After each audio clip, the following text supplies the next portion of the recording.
क्या वेद वाकई किसी ने नहीं लिखे? क्या यह संभव है कि कोई ग्रंथ अपने आप ही अस्तित्व में आ जाए? आज हम सनातन धर्म के सबसे बड़े रहस्य वेदों पर बात करेंगे। वेद मानव सभ्यता के सबसे पुराने लिखित प्रमाण हैं। हम अक्सर इन्हें केवल अपने धर्म से जोड़ते हैं क्योंकि हम सनातन धर्म को मानते हैं। लेकिन गहराई से देखें तो वेद हमारे साथ साथ पूरी सृष्टि के हैं। आज हम इसी पर चर्चा करेंगे कि वेदों में क्या और कैसे है और उनकी स्थापना कैसे हुई होगी। इस श्रृंखला को आगे बढ़ाते हुए मुझे अत्यंत हर्ष हो रहा है कि हम मिलकर उस प्राकृतिक सत्य को डिकोड कर रहे हैं जिसे सनातन धर्म कहा गया है। गौरवशाली श्रोताओं, सनातन एक प्राकृतिक सत्य के भाग 5 में आपका स्वागत है। सनातन धर्म में एक सूत्र आता है जिसको हम स्मृति और श्रुति कहते हैं। वेद स्मृति के अंतर्गत लिखे हुए हैं। स्मृति अनुभव, वैराग्य, स्मरण। वेद अपौरुषेय हैं, यानी मानवनिर्मित नहीं। हम सब ने सुना है कि वेद किसी ने नहीं लिखे, लेकिन इसका मतलब यह नहीं कि वे जादू से आ जाएं। हमारे ऋषि मुनियों ने गहरे ध्यान और वैराग्य से ब्रह्मांड की उन ध्वनियों को सुना, उनको जो स्मृति हुई। उन्होंने उस ईश्वरीय ज्ञान को आने वाली पीढ़ियों के लिए लिपिबद्ध किया ताकि मानव सभ्यता का मार्गदर्शन हो सके। इसी को हम स्मृति कहते हैं। श्रुति, श्रवणकृत या सुना हुआ। यह वह परम ज्ञान है जिसे हमारे प्राचीन ऋषिमुनियों ने अपने गहरे ध्यान, मेडिटेशन और कठोर वैराग्य की अवस्था में साक्षात अनुभव किया। इस बोध को ऋषियों ने लिपिबद्ध करने के बजाय गुरु शिष्य परंपरा के माध्यम से जीवित रखा। गुरु ने जो सत्य अनुभव किया उसे अपने शिष्यों को उसी रूप में श्रवण कराया। यहाँ उद्देश्य केवल अर्थ को समझना नहीं, बल्कि उस शब्द की मूल ऊर्जा को सुरक्षित रखना था। हमारे ऋषियों ने यह सुनिश्चित किया कि एक एक शब्द की शुद्धता और उसकी कंपन शक्ति, वाइब्रेशन, आने वाली पीढ़ियों तक उसी मौलिक रूप में पहुंचे। इसी परम ज्ञान को हम श्रुति कहते हैं। अगर आप यहाँ तक इस यात्रा से जुड़े हैं और यह जानकारी आपको पसंद आई, तो चैनल को सब्सक्राइब करें और इस वीडियो को शेयर करें। ये आपके लिए तो फ्री है, लेकिन इससे हमारा मनोबल बढ़ता है। शास्त्रों का क्रम और महत्व।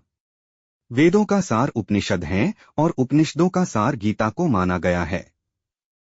इस क्रम से वेद, उपनिषद और गीता ही धर्मग्रंथ हैं, दूसरा अन्य कोई नहीं। स्मृतियों में वेद वाक्यों को विस्तृत समझाया गया है। वाल्मीकि रामायण और महाभारत को इतिहास तथा पुराणों को पुरातन इतिहास का ग्रंथ माना गया है। विद्वानों ने वेद, उपनिषद और गीता के पाठ को ही उचित बताया है। वेद व्यास जी के अनुसार जहां कहीं भी वेदों और दूसरे ग्रंथों में विरोध दिखता हो, वहां वेद की बात ही मान्य होगी।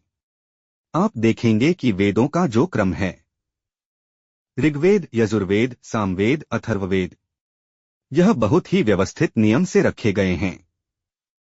वेदों में सब कुछ है, लेकिन हमने पढ़े नहीं हैं, इसलिए हम कुछ भी सिद्ध नहीं कर पाते हैं। वेदों में ज्ञान का समंदर है, हम बाहरी दुनिया में समाधान ढूंढ रहे हैं, जबकि ब्रह्मांडीय व्यवस्था का पूरा नक्शा हमारे पास पहले से है। जिस दिन हम वेदों के विज्ञान को सिद्ध कर लेंगे, उस दिन हम सृष्टि के निर्माण को समझ लेंगे। वेदों को लेकर मेरी समझ यह है कि ये केवल धार्मिक ग्रंथ नहीं हैं, बल्कि ये प्राचीन ज्ञान का एक विशाल विश्वकोश, एनसाइक्लोपीडिया हैं। इनमें अध्यात्म से लेकर विज्ञान तक का अद्भुत मिश्रण मिलता है।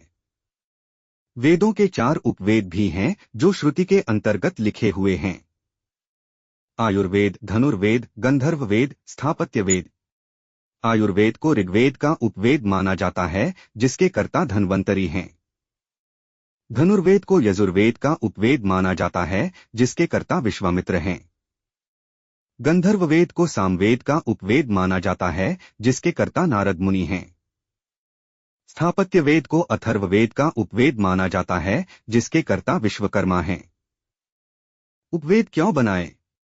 4 वेदों के ज्ञान को श्रेणीबद्ध किया गया ताकि उसको समझने और अनुसरण करने में आसानी हो।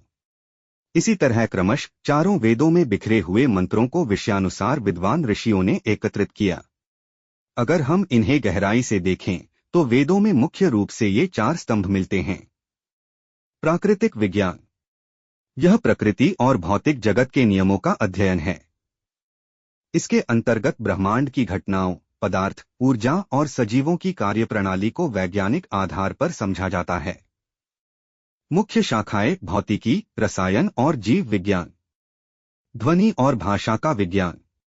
इसे ध्वनि विज्ञान एक्ूस्टिक्स और भाषा विज्ञान लिंग्विस्टिक्स के रूप में जाना जाता है। ध्वनि तरंगों का संचरण और उनका कानों पर प्रभाव। भाषा शब्दों की उत्पत्ति, व्याकरण और उनके अर्थ का व्यवस्थित अध्ययन। आयुर्वेद और जीवन शैली। यह प्राचीन भारतीय चिकित्सा पद्धति है जो स्वास्थ्य और लंबी आयु पर केंद्रित है। यह वात, पित्त और कफ के संतुलन तथा आहार, विहार, आचरण और योग के माध्यम से रोगों के निवारण एवं स्वस्थ जीवन जीने की कला सिखाती है। समाजशास्त्र और नीतिशास्त्र।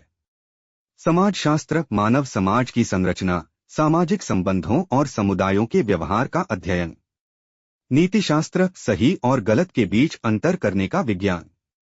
यह मानवीय मूल्यों, सिद्धांतों और नैतिक आचरण का मार्गदर्शन करता है। अगले भाग में हम बात करेंगे ऋग्वेद और यजुर्वेद के बारे में। यह जानकारी न केवल धार्मिक दृष्टि से बल्कि तार्किक और वैज्ञानिक दृष्टि से भी बहुत मूल्यवान है।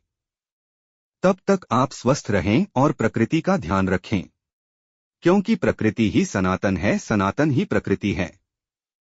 बोलिए आदि न अंत, जय सनातन।